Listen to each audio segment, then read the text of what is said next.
नमस्कार, मी डॉक्टर सुनील बडे, संचालक राधेश्याम हॉस्पिटल शेवगाव। आज आपण मधुमेह आणि पोषण या जनजागृती व्हिडिओमध्ये खालील माहिती पाहणार आहोत।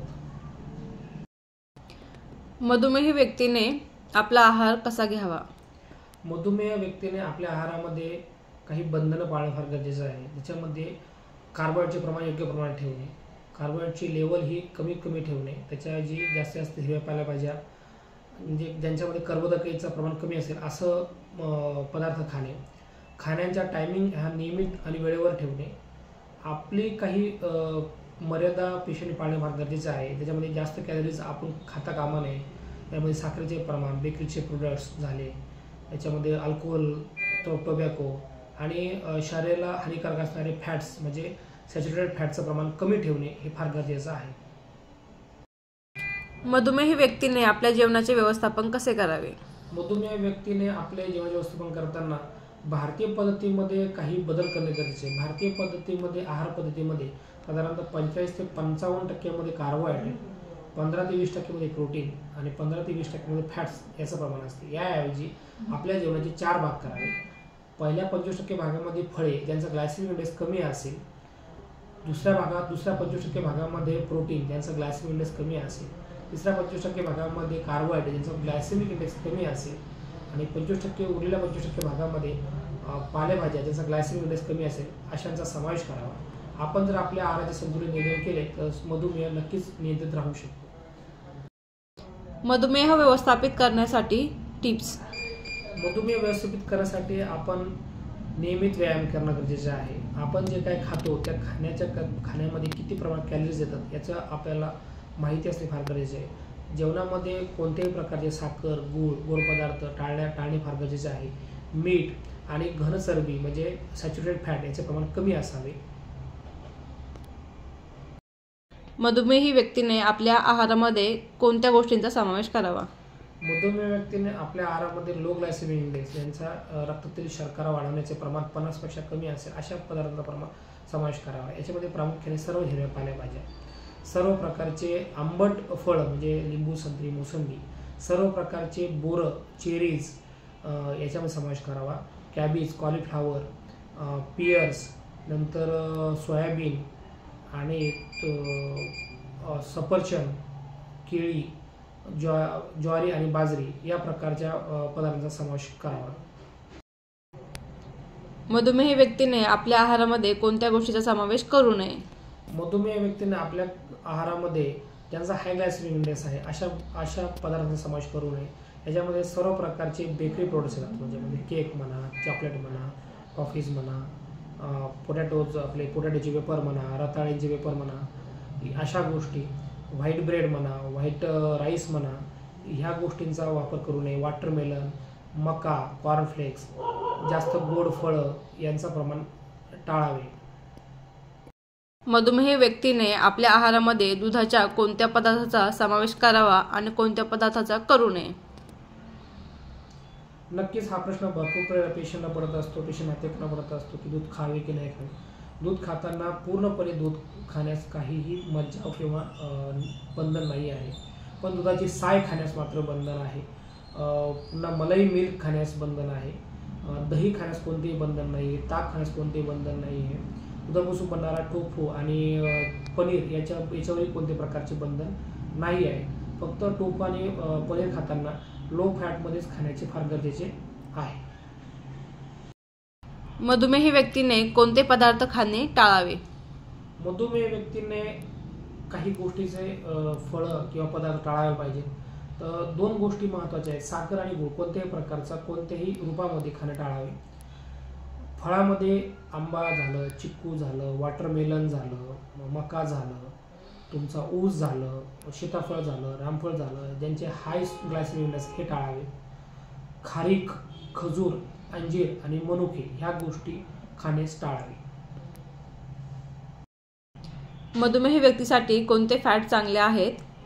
सॅच्युरेटेड फॅट आणि अनसॅच्युरेटेड फॅट म्हणजे काय आणि त्यातले मधुमेही व्यक्तीसाठी चांगले कोणते? मधुमेह व्यक्तीने खाण्यामध्ये फॅट्समध्ये अनसॅच्युरेटेड फॅट खाणं गरजेचे आहे। अनसॅच्युरेटेड फॅटमध्ये 2 प्रकार आहेत, अनसॅच्युरेटेड आणि सॅच्युरेटेड फॅट। तर सॅच्युरेटेड फॅट हे शरीरासाठी हानिकारक असतात. सॅच्युरेटेड फॅट म्हणजे रूम टेम्परेचरला जो फॅटचा पदार्थ सॉलिड असतो तो सॅच्युरेटेड फॅट, म्हणजे डालडा, बटर, हे गोष्टी झाल्या.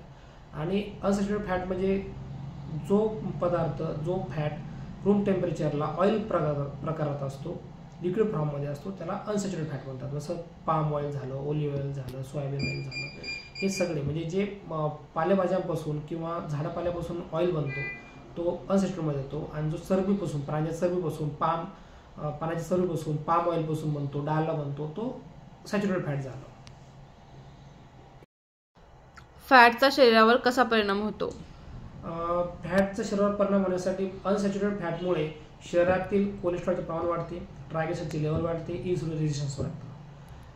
अनसॅच्युरेटेड फॅटमुळं ट्रायग्लिसराईडची लेवल कमी होते, कोलेस्ट्रॉलची लेवल कमी होते, इन्सुलिन रेझिस्टन्स कमी होतं. म्हणून खाण्यामध्ये अनसॅच्युरेटेड फॅट वापरण्यात फार गरजेचे आहे. त्यामध्ये पॉली आणि मोनोसॅच्युरेटेड असतात. त्यामध्ये ओलिव्ह ऑइल येते, तुमचं सोयाबीन ऑइल येतं, तुमचं प्लॅन्ट ऑइल येतात.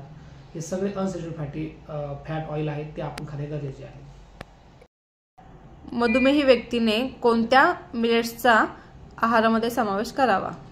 मधुमेह व्यक्तीने कार्बोहायड्रेटमध्ये मिलेट्स वापरावे. आजकाल आपले भारताचे पंतप्रधान नरेंद्र मोदी सुद्धा मिलेट्सबद्दल भरपूर सांगत आहेत. जगभरामध्ये मिलेट्सबद्दल चर्चा होते. मिलेट्स हे म्हणजे कार्बोहायड्रेटचेच प्रकार आहेत. ज्वारी, बाजरीमध्ये जुने प्रकाराला मिलेट्स म्हणतात. त्याच्यामध्ये आपल्याला माहिती असेल, नाचणी असेल, वरी असेल, राळा असेल, चव असेल, कोटो असेल, राजगिरा असेल, हे सगळे मिलेट्स प्रकारात येतात. आणि यांच्या ग्लायसेमिक इंडेक्स हा कमी असतो.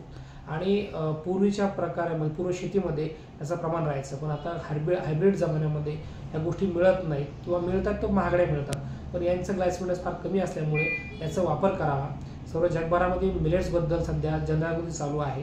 आणि मिलेटचे धान्य खाणं फार गरजेचं आहे. मिलेट्समध्ये गहू येत नाही, हे लक्षात राहू द्या. गव्हाचं इंडेक्स, ग्लायसेमिक इंडेक्स हा जास्त असतो. मग गहू टाळून ज्वारी, बाजरी, नाचणी, वरी, राळा, कोटो, राजगिरा यासारख्या लो ग्लायसेमिक कार्बोहायड्रेट म्हणजे मिलेट्सचा समावेश करावा.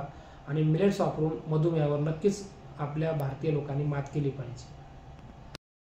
मधुमेही व्यक्तीने चहा घेणे योग्य आहे का, आणि घ्यायचा असेल तर कोणता घ्यावा? मधुमेह व्यक्तीने चहा घेण्यासाठी तसं बंधन नाही, पण चहा घेण्यासाठी कोणते बंधन आहेत ते पण फार महत्त्वाचे आहे. चहामध्ये साखर किंवा गूळ नसावा. चहा घेताना फक्त पत्ती, दूध याचा वापर करावा. किंवा ग्रीन टी किंवा लेमन टी, जिंजर टी, याच्यामध्ये साखर नसेल, गूळ नसेल, किंवा स्वीटनर, कोणत्या प्रकारचे स्वीटनर नसेल असे वापरावे. बऱ्याचदा पेशंट असं विचारतो की आम्ही शुगर फ्री टॅबलेट्स किंवा शुगर फ्री लिक्विड आम्ही वापरावे का? तर शुगर फ्री नावाचं असं काही नसतं, आणि त्याला कोणतेही वैज्ञानिक सिद्धांत नाही आहे. त्यामुळे शुगर फ्री टॅबलेट म्हणा, स्वीटनर म्हणा, लिक्विड म्हणा, हे चहामध्ये टाकून पिऊ नये. शुगर फ्री म्हणजे साखर आणि गूळ पूर्णपणे फ्री असलेला चहा प्यावा. बाजारामध्ये आजकाल डायबेटिक बिस्किट भेटतात, ते खाणे योग्य आहे का? बाजारामध्ये मिळणाऱ्या डायबेटिक बिस्किटमध्ये काही स्वीटनरचा यूज केला जातो, किंवा केमिकलचा यूज केला जातो, किंवा काही शुगर फ्री केमिकल्स असतात त्यांचा यूज केला जातो. पण याच्यामध्ये कितपत त्याच्यामध्ये शुगर फ्री आहे याच्याबद्दल साशंकता असते. त्याऐवजी आपण घरीच ज्वारी, बाजरी, नाचणी, वरी, राळा, जव, कोटो, राजगिरा या मिलेट्सचाच वापर करून काहीतरी पदार्थ बनवून तो खाल्ला पाहिजे. मधुमेही व्यक्तीने आहारात कोणत्या गोष्टीचा समावेश करावा, याला काही आध्यात्मिक पुरावा आहे का? हो, मधुमेह व्यक्तीने आपल्या आहारात कशाचा वापर करावा याबद्दल आध्यात्मिक पण गोष्टी आहेत. आपल्या आध्यात्मिकमध्ये अभंगाची ओळ आहे, कांदा मुळा भाजी अवघी विठाई माझी. म्हणजे कांदा झालं, मुळा झालं, भाजी झालं, ह्या गोष्टी लो ग्लायसेमिक इंडेक्समध्ये मोडतात, आणि याच्यामुळे कोणत्याही व्यक्तीला डायबिटीस होणार नाही. म्हणजे आपल्याला संतांनी, महात्मांनी पण सांगितलेलं आहे, खाण्यामध्ये कांदा मुळा भाजी यासारख्या फळभाज्या, पालेभाज्या याचा जास्त वापर करावा, जेणेकरून तुम्हाला आयुष्यामध्ये मधुमेहासारख्या बिमारी होणार नाही.